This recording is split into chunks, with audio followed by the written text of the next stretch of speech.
Hey guys, this is Behram, and once again I'm back with MT Educare presents Grammar is easy for you, for me, for all. So today, which topic are we doing? It's there, non-finite verbs. Non-finite verbs?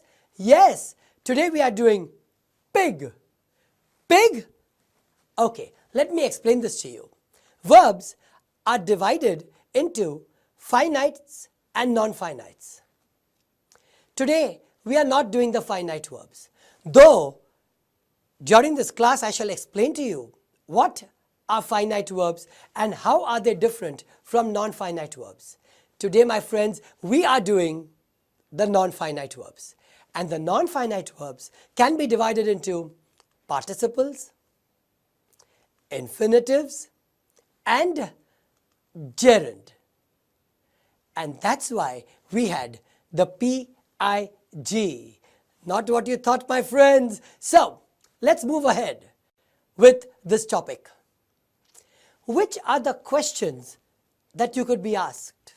The MCQs, the gap filling, the sentence completion, the dialogue completion, the reordering of sentences, editing and omitting, and finally, the transformation of sentences. In that case, my dear friends, in this topic, what should we know? We should know the different non-finite verbs, PIG, how do they appear, and how can you differentiate between them? So, let us first start with the basics. My dear friends, verb is equal to action. That's what we always think. But actually, verb is not just action. Yes, verb is mostly an action, but not always. For example, when I say Behram is old, is the verb is, does it here denote an action or is it Behram's state and condition? When I say Behram has white hair, does has here denote action or does it denote what Behram is having? Absolutely, my friends, verb is not just action, verb is equal to ash. Action, state, having. So let's look at the sentence. Seema teaches English. Oh, she's a fantastic teacher. You will have seen her here and she is the head of the department. Seema teaches English. My dear friends, instead of Seema, if I had put she, well, I would have replaced a noun by a pronoun. I am trying to tell you here that teaches is the verb, Seema, she, noun, pronoun, English, noun. In any sentence, the noun or the pronoun is either going to be placed before the verb or after the verb. Right? Like here, Seema is before the verb, English is after the verb. Now I want you all to pay attention. If the noun or the pronoun is before the verb, it is called the subject. And after the verb is called the object.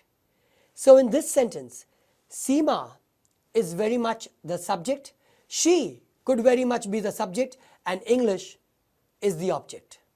Sir, what does all this have to do with finite verbs and non-finite verbs? That's exactly what I am coming to. My dear friends, we are doing finites and non-finites. So, look at these two sentences.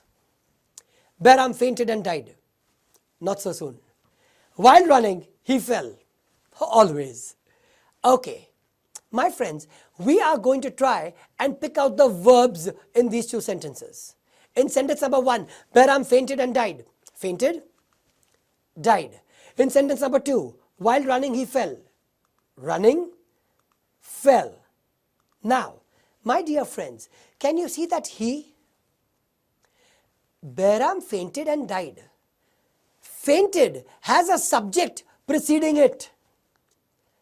On the other hand, died has no subject. But if I put he before died, does it work? Yes, it does. Therefore, died may not carry a subject in the sentence, but the subject is possible before that. Behram fainted and he died. On the other hand, fell has a subject before it, he. Running, there is no subject. And even if I try, while he running, he fell, oh, that sounds bad English. In that case, before running, subject is impossible. So there are two types of verbs: finite verbs and non-finite verbs. Finite verbs are verbs in front of which or before which a subject is either there or is possible, whereas before non-finite verbs, the subject is impossible. In other words, finite verbs, subject and tense. Non-finite verbs, no subject, non-tense.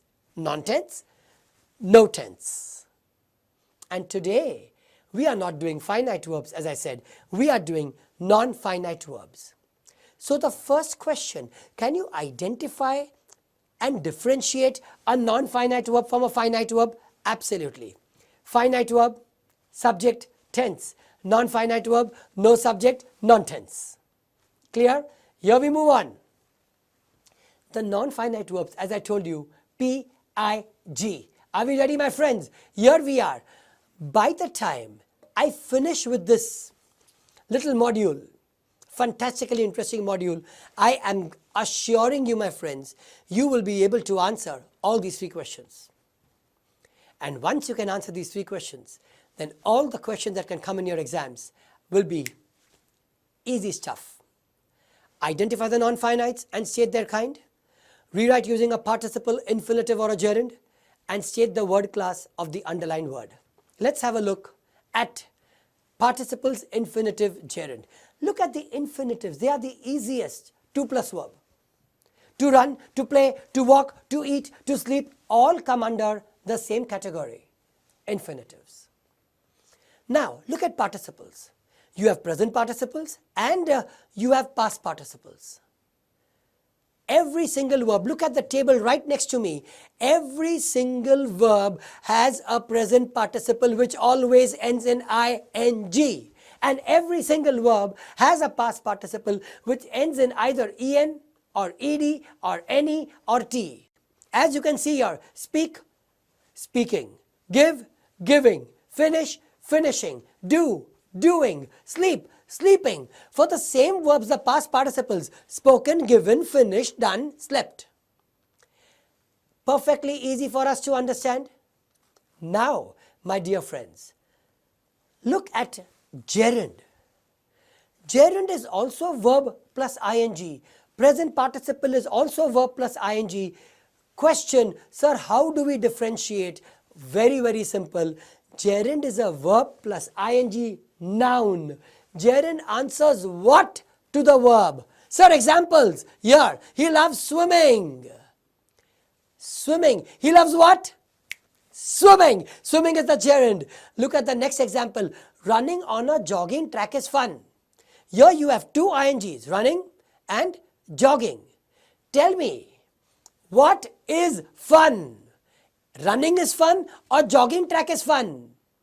The obvious answer is running is fun. Running is the gerund and jogging is the present participle. My friends, it is so easy to differentiate between a gerund and a present participle. Now, coming back to participles, my dear friends, right? Past participles may be adjectival or may be verbal. That is why they are called participles. Partly adjective, partly verb. They can be used as both. It is very easy to identify an adjective. Behram has colored hair. Which hair? Colored hair. He is wearing a blue shirt. Which shirt? Blue shirt. He is having a Robomate logo. Which logo? Robomate. Whenever I ask which to the noun, I always get an adjective. Same rule applies here. To find the difference between an adjectival participle and a verbal participle, all I need to do is ask which to the next noun. If it answers, it is adjectival. If not, it is verbal. Let's move on from here and see what we have learnt so far. This is going to be really, really, really amazing, my friends. Let's read this short story in 5 sentences. Behram jumped into the swimming pool. Wow. While swimming, Behram drowned. The drowned body was floating. We will go to attend Behram's funeral. Behram loved swimming. In all these sentences, I have underlined the non-finite verbs for you. Now we are supposed to find out whether the underlined non-finite verbs are present participle, past participle, gerund or infinitive. If present participle, past participle, we need to find out whether they are adjectival or verbal. Are we ready, my friends? Here we go. To plus verb, infinitive. So, to attend is an infinitive. One answer, done. Now, if it is verb plus ing, you've got 3 choices, right?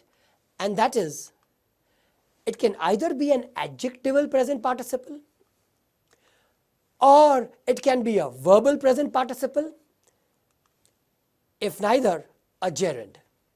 How do we find out an adjectival present participle? Very simple. It answers which to the next noun. How do we find out a gerund? Very simple. It answers what to the verb. So, Behram jumped into the swimming pool. Which pool? Adjectival present participle. As I said, how do we find out the gerund? It answers what to the verb. Last sentence, Behram loved swimming. Behram loved what? You got it, mate. Swimming. So, gerund. A gerund is an ing noun. If it is neither adjectival, present participle, nor it is a gerund, do we have another choice, my friends? No! It has to be a verbal present participle, which means sentence number 2, while swimming, Behram drowned. Swimming doesn't answer which to the next noun. Which Behram? I can't describe Behram as swimming Behram. What drowned? I can't say swimming drowned. So swimming is neither adjectival present participle nor a gerund. 100% swimming is a verbal present participle. Now, if my non-finite verb is ending in either en, ed, any, t, then it is going to be either an adjectival past participle or a verbal past participle. An adjectival past participle, just like the adjectival present participle, will answer which to the next noun. So, the drowned body was floating. Which body was floating? Drowned. Perfect. And you have an adjectival past participle. If it is not adjectival past participle, what is it going to be? Verbal past participle. My friends, has this concept been fantastically easy? Identify the non-finite verb and state the type. It would say insulting things, but before that, let's look at the concept. Here we are with the concept. And the concept says, to plus verb, infinitive. Verb plus ing can either be adjectival present participle or gerund or verbal present participle. And verb plus en, ed, net can either be adjectival past participle or verbal past participle. It would say insulting things. Which things? You got it. Adjectival present participle. The red rose began to wilt. To plus verbs, infinitive. I saw a former classmate approaching me. Which me? Can it be approaching me? No. Is it a gerund? No. I saw what? Approaching? No chance. It is a verbal present participle. I continued to eat. To plus verb?